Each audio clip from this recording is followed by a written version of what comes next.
Bonjour et bienvenue dans cette 11e vidéo sur les particules et la dernière sur l'effet de disparition. Donc lors de la dernière vidéo, nous avions fait ça. Et je vous parlais de plusieurs problèmes que j'avais. Déjà, les particules vivent trop longtemps. Ensuite, je trouve que ça va un petit peu vite, c'est-à-dire quand ça prend un peu trop de vitesse sur la fin de la simulation.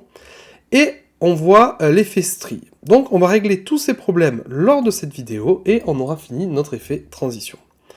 Donc, on va quitter ce petit logiciel-là de Playblast et on va retourner dans notre simulation. Donc déjà, le premier problème qui est ce fameux effet strie. Donc, ce que j'aime bien faire, moi, dans les simulations, c'est créer un pop-up. Alors, c'est pas quelque chose que tout le monde fait tout, c'est quelque chose que moi, j'ai pris l'habitude de faire, mais c'est pas... Voilà, ça rajoute de l'aléatoire dans les simulations. Je vais appeler ça read. Ce n'est pas une convention, tout le monde n'utilise pas cette nomenclature-là. Donc, je vais créer un pop-up que je vais appeler read. Et en fait, ce que je vais faire, c'est que je vais prendre ID qui est l'identité de la particule. C'est-à-dire qu'une particule aura toujours un ID. C'est-à-dire, dès qu'elle naît, on va lui donner un numéro. Ce numéro, elle sera la seule à l'avoir, et elle la gardera tout au long de sa vie. Ce qui fait que c'est l'identité de la particule, et à partir de cette identité-là, on va pouvoir faire plein d'actions. Donc moi, je vais prendre l'ID et je vais la mettre dans un random. Donc je prends un nœud random. Le random, je vous ai déjà expliqué qu'il me retournait toujours une valeur aléatoire entre 0 et 1. Et si vous lui mettez une valeur, par exemple 68, eh bien il vous retournera toujours la même valeur entre 0 et 1. Peu importe si vous ouvrez votre logiciel en France et que vous mettez 68 dans le random, ou qu'après vous allez à Taïwan et que vous réouvrez votre Houdini et que vous mettez un random avec le numéro 68 dedans, il vous renverra toujours le même numéro. C'est un faux random. Mais donc du coup, je sais que comme la particule gardera toujours le même ID, ce random sera toujours le même résultat pour la particule. Et sera toujours un résultat qui ira entre 0 et 1. Donc je vais pouvoir mettre ça dans un fit. Et du coup, ce que je vais faire, c'est que ce fit qui va de 0 à 1, je vais dire, en fait, tu vas de 0.9 à 1.1. Pourquoi je fais ça ? Parce qu'en fait, ça veut dire que chaque particule aura une valeur aléatoire qui ira de 0.9 à 1.1. Et je vais pouvoir mettre ça dans un bind export. Et ce bind export, ici, je vais renommer l'attribut read. R-I-D. Donc là, j'ai créé un nouvel attribut dans mes particules qui s'appelle read, qui est un attribut aléatoire entre 0,9 et 1,1 que chaque particule a. Pourquoi je fais ça ? Parce qu'en fait, je fais ça pour multiplier les forces. C'est-à-dire que toutes mes forces, je vais le multiplier par ce fameux attribut read, random ID, ce qui fait que chaque force sera appliquée à chaque particule, mais avec une légère variance. Elles ne seront pas appliquées à 100% pour toutes les particules. Ce qui fait qu'on a cet effet de strie, c'est que le vent est appliqué exactement pareil à toutes les particules. Donc du coup, on garde la séparation entre les particules, et ça crée cet effet de strie. Donc du coup, si je vais dans le wind, ici, que je prends mon vent, donc je double-clique sur l'attribut promote pour le faire sortir, eh bien je vais pouvoir multiplier la valeur de ce vent, donc je crée un multiply entre les deux. Donc si vous avez loupé pour faire sortir ce nœud jaune, là, le paramètre, j'ai juste double-cliqué sur le petit bouton vert qui était rentré dans input 2. C'est quand vous promotez un paramètre, ça vous crée toujours ce petit bouton vert. De base, il est collapsé, mais pour l'uncollapse, vous cliquez dessus et ça vous le fait sortir. Et donc du coup, vous voyez, je peux insérer un multiply au milieu. Et là, je vais multiplier par mon attribut read. Il se trouve qu'il n'est pas dans la liste ici. Comme il n'est pas dans la liste, il faut que j'aille le chercher avec un bind. Pas un bind export, un bind tout court. Et là, je lui dis qu'est-ce que je vais aller chercher. Je vais aller chercher mon attribut qui s'appelle read, et je le mets là-dedans. Et là, regardez, qu'est-ce qui va se passer ? On perd, du coup, cet effet de ligne qu'on avait. D'accord ? Comme ça, on en a qui sont plus ou moins forts, ou plus ou moins faibles. Et on le perd au fur et à mesure. Au début, on le garde un petit peu, mais plus ça va aller, plus on va le perdre.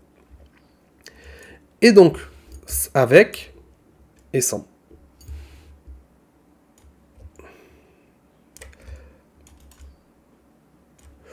Donc, il est peut-être un tout petit peu fort. Donc, ce que je vais faire, c'est que dans le read, ici, je ne vais pas le mettre de 0,9 à 1,1. Je vais mettre de 0,9 à 1. Pour dire que les particules ne peuvent pas accélérer, mais qu'elles peuvent ralentir quand même. Et donc, du coup, là, normalement, on garde quelque chose de pas trop mal. Voilà. Et ce fameux read, je vais aussi le mettre dans mon noise. C'est-à-dire que le noise, avant de l'ajouter dans la vitesse, je vais le multiplier par un read, donc je crée un bind. Ce bind, je lui dis d'aller chercher l'attribut read, et je le mets là-dedans. Et donc du coup, on a encore le noise qui est également randomisé. Et maintenant, ce qu'on va pouvoir faire, c'est rajouter un petit peu de mouvement dans notre noise. Donc là, pareil, je vais mettre $f divisé par 20 dans le offset Y. Ce qui fait que mon noise va être animé et ça donnera des résultats un petit peu plus jolis, vous voyez. Après, je vous disais que mes particules vivaient un petit peu trop longtemps. Donc ce qu'on peut faire, c'est aller dans le pop source et dire, ben en fait, je veux pas qu'elles vivent 1 seconde, je veux qu'elles vivent 0,5 secondes, plus ou moins 0,25. Et là, on va avoir des particules, vous allez voir, qui vont vivre beaucoup moins longtemps. Alors là, c'est peut-être pas assez long, donc je vais mettre 0,75, et on va garder en variation 0,25.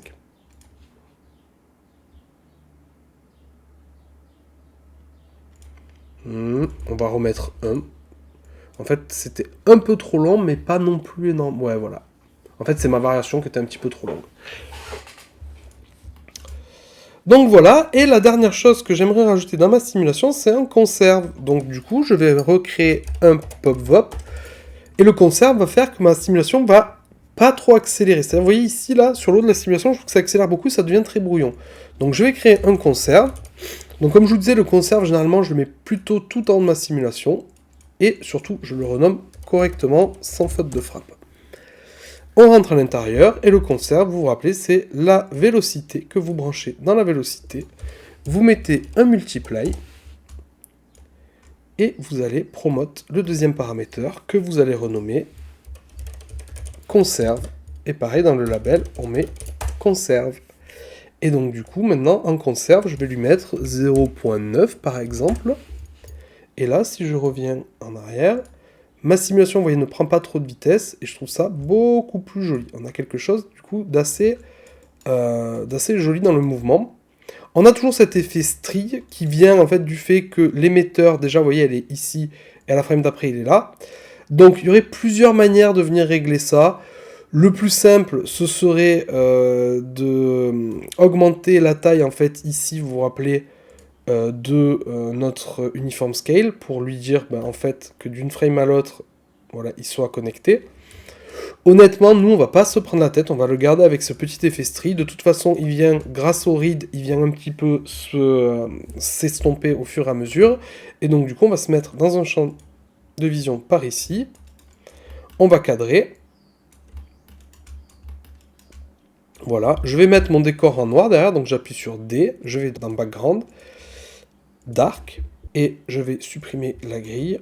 On va se mettre à la première frame, on va zoomer comme ceci, et on va lancer un play blast pour voir ce que ça donne. Et voilà. Donc là, on a créé un petit effet de disparition en particules. Alors, on pourrait toujours venir mettre un peu plus de durée de vie, effectivement. Je trouve que la durée de vie est trop courte maintenant, donc c'est l'inverse de tout à l'heure. Donc je pourrais mettre 2 en durée de vie, plus ou moins 0,5. Je pense que la durée de vie me paraît courte parce qu'on a mis du conserve, donc ça va moins vite que dans la simulation initiale, et donc comme ça va moins vite, on a besoin de plus de temps, de plus de durée de vie. Mais là vraiment, ça va être à votre feeling à vous, donc je refais un playblast avec plus de durée de vie. Mais ça va être votre feeling à vous qui vous dit, est-ce que je veux plus de durée de vie, est-ce que j'en veux moins, est-ce que je veux plus de noise, est-ce que j'en veux moins, etc., etc. Donc voilà, le playblast est fini, et voilà ce que ça donne avec plus de durée de vie.